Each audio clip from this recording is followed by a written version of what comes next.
ప్రాణంలో ప్రాణంగా మాటల్లో మౌనంగా చెబుతున్నా,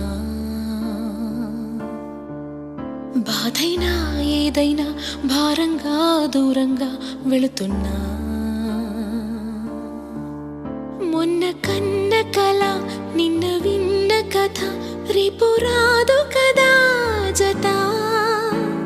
ఇలా నిరాశగా దరి దాటుతున్నా, ఊరు మారుతున్నా, ఊరుకోదు ఇలా. ప్రాణంలో ప్రాణంగా మాటల్లో మౌనంగా చెబుతున్నా, బాధైనా ఏదైనా భారంగా దూరంగా వెళుతున్నా. మొన్న కన్న కల నిన్న విన్న కథ రేపు